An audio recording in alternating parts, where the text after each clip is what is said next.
So hello everyone, this is SMJ. In this video, we are gonna solve ICSE Semester 2 examination official specimen question paper of History and Civics paper 1.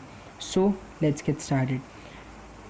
Now as you can see, there are multiple questions in this of 10 marks. Whole paper is not of multiple choice, it is of 10 marks, and the rest 30 marks are of subjective type where you need to write the answer. So first question, the procedure to remove the president is called, as we have studied, the procedure to remove the president is known as impeachment. So impeachment is the right answer. Next question, the president address is prepared by. So the president is address is prepared by the cabinet. Next, the dash is considered to be the Lok Sabha. So the prime minister is considered to be the leader of Lok Sabha.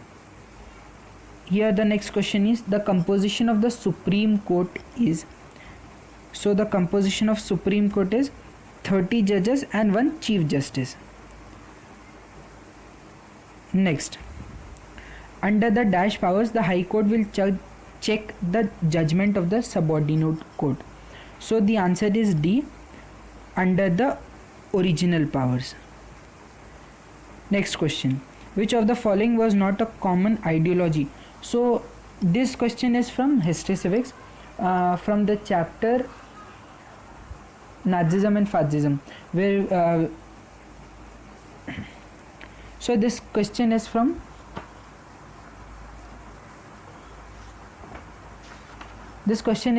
the chapter Rise of Dictatorship. So here the common ideology was faith in communism. So option C is correct. Next, the International Court of Justice consists of how many judges? So answer is B, 15 judges. Next, the non-permanent members of Security Council are elected by. The answer is General Assembly. Next, the Treaty of Versailles. Next question is, the Treaty of Versailles mandated Germany to a war reparation of. So the answer is C, $33 billion, which is very huge amount. Next question, which of these countries was not part of Berlin-Rome-Tokyo axis? So as you know, the answer is D, France. Now let's solve part 2, section E. So this is the part of civics part. So the first question is, the executive power of the Indian Union is vested in the President of India. In this context, answer this following questions. First question, give any 2 reasons for the indirect election of the president. So we should mention 2 reasons why the president is elected indirectly. So the answer is, if the president was to be elected directly by the people, मतलब अगर कोई president को अगर हम directly elect कर सकते थे तो he would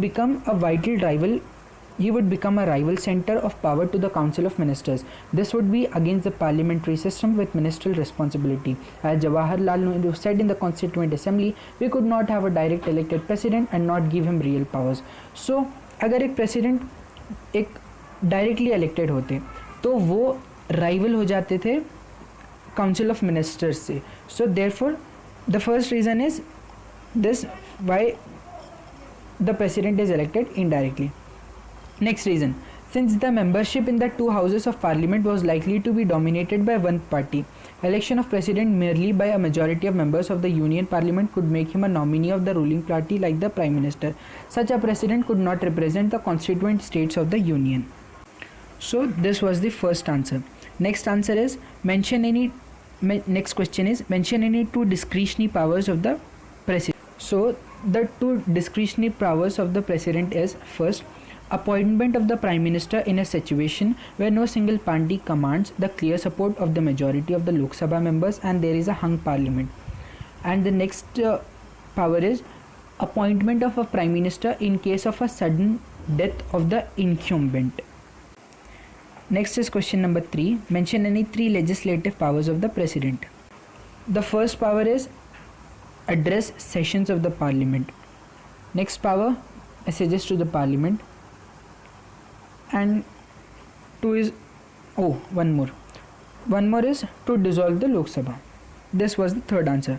Now name the 3 kinds of emergencies that can be proclaimed by the president. So this answer is national or general emergency, second one breakdown of constitutional machinery, and third one financial emergency.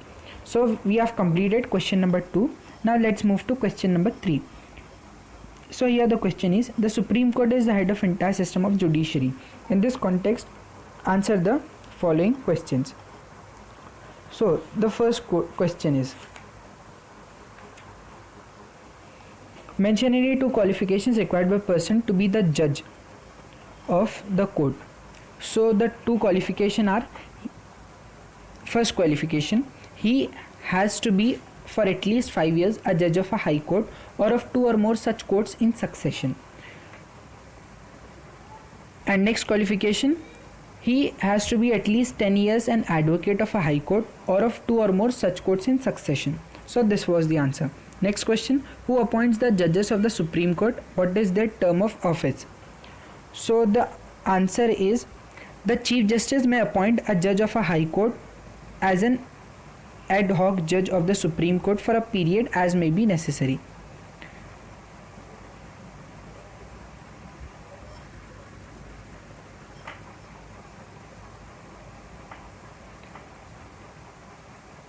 Next question, mention any 3 cases which come under the original jurisdiction of the Supreme Court.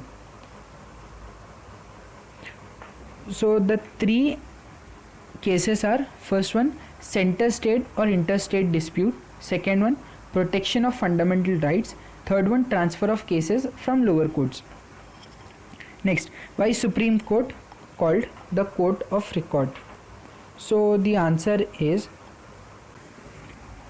the Supreme Court is a court of record because a court of record is a court whose judgments are recorded for evidence and testimony, which are duly printed for future references in the court as well as for the use of lawyer in their pleadings. So let's move on to section B, in which we have to attempt any 2 questions, and these questions are from history part. Question number 4. With reference to the First World War, answer the following question. Name 2 alliances formed in Europe during the First World War. So you should write about the 2 alliances formed in Europe during the First World War. So the first answer is Triple Alliance, which was formed by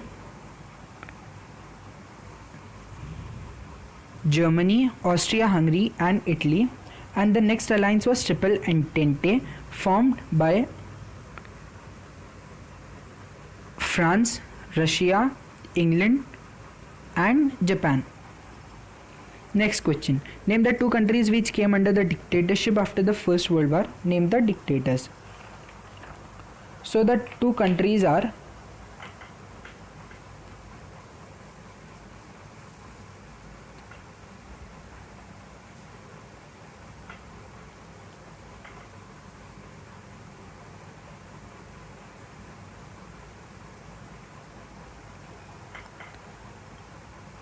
Italy and Germany.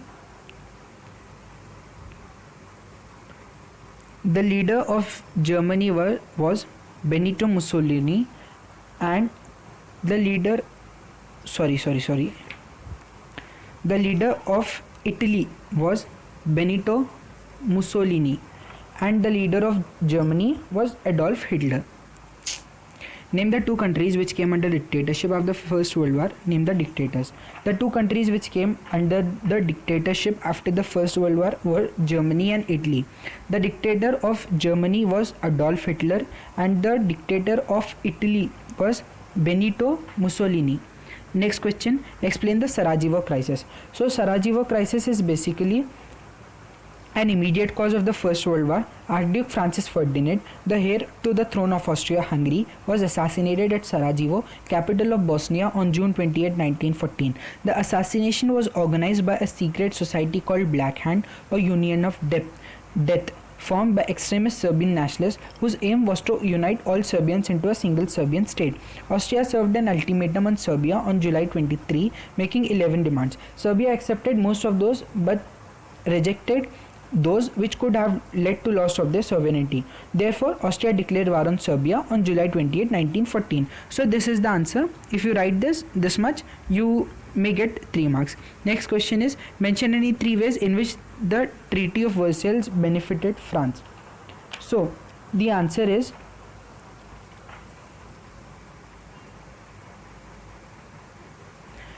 Germany had to cede her merchant ship to the Allies as compensation and had to supply huge quantities of coal to France, Italy and Belgium for 10 years. So in this, Germany had to supply huge quantity of coal to France. So this is the one reason how France got benefited from Germany. Next was Germany lost Alsace and Lorraine to France.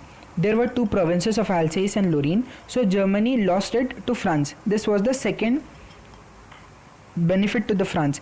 Next was the coal mine in the German area called Saar was ceded to France for 15 years. There was a coal mine in German area known as Saar. This was also ceded to France for 15 years. So this was the third reason how France got benefited from the Treaty of Versailles. Next, so here the question is, look at the picture given and answer the questions that follow. First question, which organization does this emblem represent? Where is its headquarters? This emblem is of UN, which means United Nations, and its headquarters is in, so the headquarters of UN are in New York, USA, and the International Court of Justice headquarters is in The Hague in Netherlands. Next, mention any 2 objectives of this organization. So the 2 objectives of UN are, first, to maintain international peace and security, and next, to develop friendly relations among nations. Next question is, mention any 3 functions of the General Assembly. So the 3 functions of the General Assembly is to consider and make recommendations on the principles of cooperation in the maintenance of international peace and security first. Next is to initiate studies and make recommendations to promote international political, social and economic cooperation.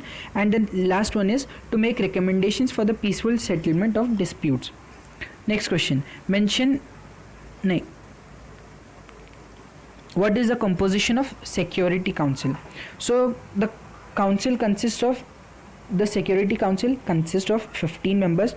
It has 5 permanent members: China, France, Russia, Britain and United States of America. The regional representation of 10 non-permanent members is Afro-Asian countries 5, Latin American countries 2, West European and other countries 2, East European countries 1. 10 non-permanent members are elected by the General Assembly by a 2/3 majority for a term of 2 years. A retiring member is not eligible for immediate re-election. The presidency of council rotates monthly according to the English alphabetical listing of its member states. So this question is completed. Now last question, question number 6. Give the full form of UNICEF. Question number 6, first question, give the full form of UNICEF and UNESCO. So the full form of UNICEF is United Nations Children's Fund, and the full form of UNESCO is United Nations Educational, Scientific and Cultural Organization. Next question, mention any 2 functions of WHO. So the 2 functions of WHO, which means World Health Organization, is, first, it helps countries to improve their health system by building up infrastructure, especially manpower, institutions and services for the individual and community. And next is, it gives important drugs needed for medical care. The WHO launched a program to immunize children against 6 major diseases: measles, diphtheria, tetanus, tuberculosis, polio and whooping cough. Next question, what is meant by the term non-alignment? Name any 2 founders of the non-aligned movement. So non-alignment is basically the international policy of a sovereign state, according to which it does not align itself with any of the power blocs and at the same time actively participates in the world affairs to promote international peace, harmony, and cooperation. Name any two founders of non-aligned movement. So the two founders are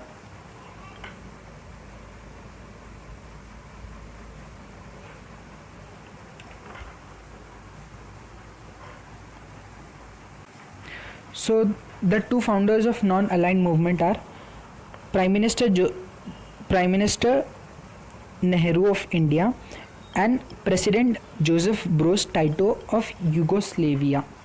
Next question, mention any three objectives of the non-aligned movement. Mention any three objectives of the non-aligned movement. So the three objectives are to eliminate all those causes which could lead to war first. The second one, to advocate sovereign equality of all states, and the third one, to encourage friendly relations among countries. So this was all the specimen paper solutions. I hope you have enjoyed the video and learned many things. So if you have learned, then like the video and share it with your friends. Thank you. Stay safe, stay happy, keep learning. Bye bye.